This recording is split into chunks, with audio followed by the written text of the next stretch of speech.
We've compiled the list of all the jiggery-pokery the Australian government's gotten up to in all the climate negotiations for the last 30 years. Join us as we run Australia's climate track record.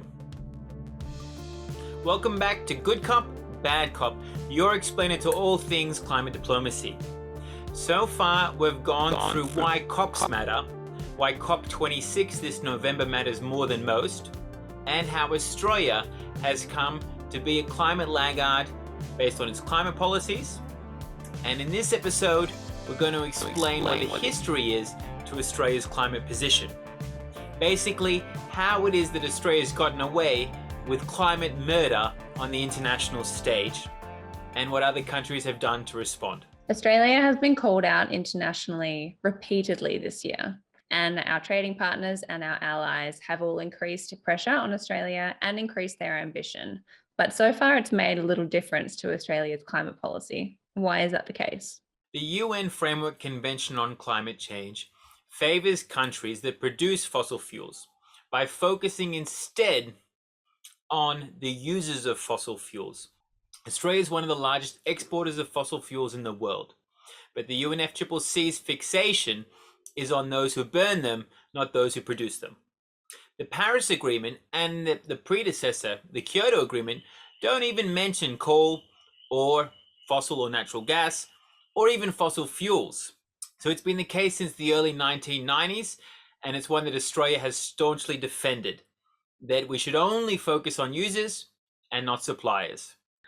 So during the Kyoto Protocol negotiations, after 2 weeks of negotiating in good faith, in the early hours of the morning, Australia infamously threatened to walk out of negotiations last minute unless they got the Australia clause included.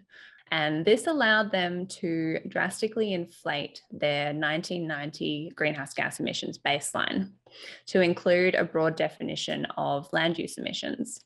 And they did this full well knowing that land use emissions were very high in 1990 and had rapidly declined in the years after that, therefore giving them a really good buffer to then increase emissions in other sectors to compensate for that decline. This is basically giving them a really good head start. So if the climate race is a 100-meter race, Australia gave themselves a 20-meter head start in doing that. Very, very ingenious. In addition to inflating their 1990 baseline, Australia was one of few developed countries to negotiate an increase in their greenhouse gas emissions. So they negotiated for the first Kyoto Protocol period an 8% increase in greenhouse gases. The only other countries to negotiate an increase in their greenhouse gas emissions were Iceland and Norway. Australia has continued in a similar vein when it comes to its climate diplomacy. Australia has actively lobbied that developing countries be allowed to increase their emissions to finance and build new coal power stations, because that's really just building new customers for Australian coal. This comes back to the demand and supply argument. Australian coal burnt in other countries doesn't count towards Australia's emissions, despite Australia benefiting from that. Basically, it's like using only one side of the scissors to try and cut emissions. It doesn't work. You need to use both. That's right. And it's not dissimilar to what big tech companies do, as the Australia Institute's Centre for Responsible Technology show. And it really is an old trick in the book. So big tech companies blame consumers for using Facebook and Instagram and any negative impacts that come from those services. And they really put the onus on individuals to take responsibility for any of those negative impacts. So in 2010, Australia signed onto the G20 commitment to phase out fossil fuel subsidies. But it very conveniently, after signing onto the agreement, realised that it didn't have any fossil fuel subsidies to phase out, even though an FOI later revealed that it had identified 17 such subsidies to phase out. The Australia Institute showed in the last financial year, there was $10.3 billion worth of fossil fuel subsidies went from Australian governments to fossil fuel industries. So there are fossil fuel subsidies in Australia, right? Most definitely. In 2017, 2 years after the Paris Agreement was landed, the now Prime Minister Scott Morrison declared that Australia's national interest demands that coal be part of a future energy mix in Australia and around the world. But this is what really gets me. In 2018, Prime Minister Scott Morrison decided unilaterally on an interview with right-wing shock jock Alan Jones that he would pull Australia out of the Green Climate Fund.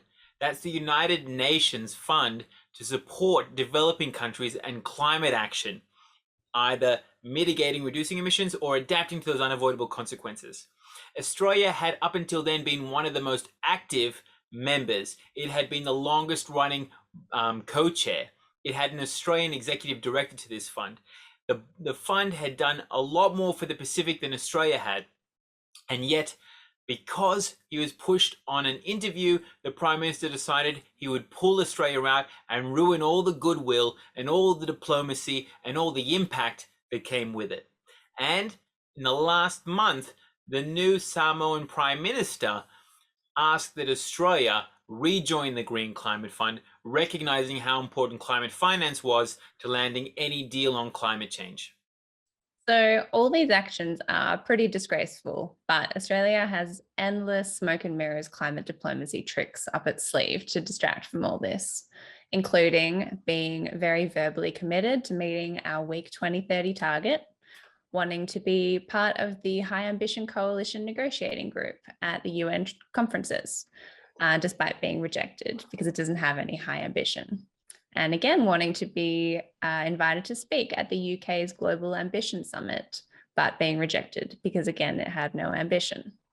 Promoting their investments in technology to reduce emissions and their technology not taxes mantra, technology partnerships, taking credit for state and territory climate targets and policies, because all state and territories in Australia have a 2050 target. Taking credit for the emissions that were reduced during the Rudd-Gillard government eras, despite undoing all the policies that drove down those emissions. And the big one, in 2020, Australia was the last country to walk away from its intention to use illegitimate Kyoto carryover credits to meet its weak 2030 target. And it gave itself a real good pat on the back for that one. That's right. Up until that point, Australia was going to meet and beat by using, or pretty much cheating its way to that target, by using an amount of carbon credits that were left over from the last agreement that didn't represent real emissions reductions and were almost the same size as Australia's annual greenhouse gas emissions. Something that was loudly criticised across the board, and it was only then that Australia decided it wouldn't cheat its way, at least that time, towards meeting its target. Yeah, even former UNFCCC Executive Secretary Christiana Figueres said, and I quote, "It was not legal, not correct, not moral, it was cheating." So this all shows that Australia has absolutely succeeded in ensuring that any international efforts to phase out fossil fuels do not impact our domestic expansion of coal, oil, and gas. But there is good news. Climate campaigners are increasingly focused on fossil fuel supply instead of just fossil fuel demand. And there are commitments internationally, such as the G7 communique, to start phasing out financing for fossil fuel developments overseas, and they're increasing their emissions reduction commitments. And countries that are the major buyers of Australian coal, such as Japan and China, are committing to reduce their consumption and shift towards renewables. International calls for Australia to step up on climate action have been escalating.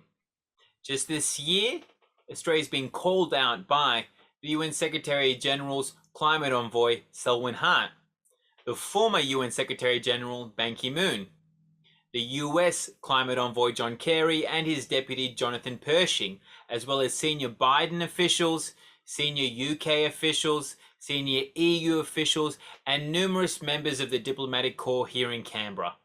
The progress being made internationally on climate commitments increasingly shows Australia's climate policies for what they really are and how we are being left behind. The Australia Institute has a new ad out on net zero by 2050 that shows the government is not committed to reducing emissions. And any commitment towards net zero by 2050 is basically climate fraud. You cannot have a long-term target while increasing your extraction of fossil fuels. Australia has a long and dodgy track record when it comes to UN climate negotiations, but it doesn't have to be this way. Australia can pick up its game. The climate of the nation has showed year after year that Australians want their government to lead. They don't want it to wait for others to move. They want it to pursue solutions, and they want to see Australia actually adapt to the consequences. If you believe in real climate action, sign the Australia Institute's petition to phase out fossil fuels. The link is in the description below. Australia has every opportunity to seize what's in front of it, but it won't happen unless we push it to do so. Join us next episode as we explore exactly how that's going to work. And if you like these good COP episodes, share, like, donate to the Australia Institute. All these ways will help us continue to spread the message.